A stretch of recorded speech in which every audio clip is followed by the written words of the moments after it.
ইরানের নৌপরিবহন শিল্পকে টার্গেট করে দেশটির ওপর আরেক দফা নিষেধাজ্ঞা আরোপ করল যুক্তরাষ্ট্র, যার আওতায় রয়েছে 15টি শিপিং কোম্পানি, 52টি জাহাজ, 12 জন ব্যক্তি এবং 53টি প্রতিষ্ঠান। বুধবার মার্কিন ট্রেজারি ডিপার্টমেন্টের পক্ষ থেকে বিষয়টি নিশ্চিত করা হয়।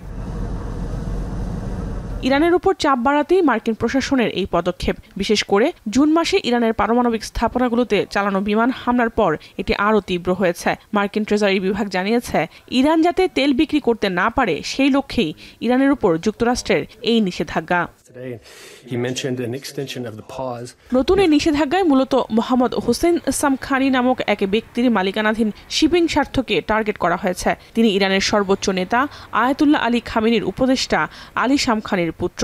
মার্কিন ট্রেজারি বিভাগ একে 2018 সালের পর থেকে ইরানকে ঘিরে সবচেয়ে বড় নিষেধাজ্ঞা কার্যক্রম বলে অভিহিত করছে। ট্রেজারি বিভাগের অভিযোগ, মোহাম্মদ হোসেন সামখানি একটি জটিল মধ্যস্থতাকারী নেটওয়ার্কের মাধ্যমে কন্টেইনার জাহাজ ও ট্যাঙ্কার পরিচালনা করেন, যা ইরান ও রাশিয়ার তেল সহ বিভিন্ন পণ্য বিশ্ববাজারে বিক্রি করে। তাই তেহরানের প্রভাবশালী সংযোগ এবং দুর্নীতির মাধ্যমে সামখানি বিলিয়ন বিলিয়ন ডলার মুনাফা অর্জন করছেন, যা ইরানের সরকারকে সহায়তা করতে ব্যবহার করা হয়। ইরানের কাছ থেকে মূলত চীন সবচেয়ে বেশি তেল কিনে থাকে।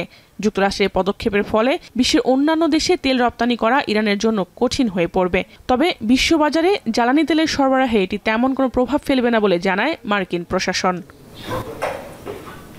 যুক্তরাষ্ট্রের এই সিদ্ধান্তের প্রতিক্রিয়া জানিয়েছে তেহরান। ইরানের পররাষ্ট্রমন্ত্রী আব্বাস আরাগচি জানান, ইরানের উপর আরোপ করা যে কোনো নিষেধাজ্ঞার কঠিন জবাব দেওয়া হবে। জাহানারা ভুঁইয়া, এখন বিশ্ব।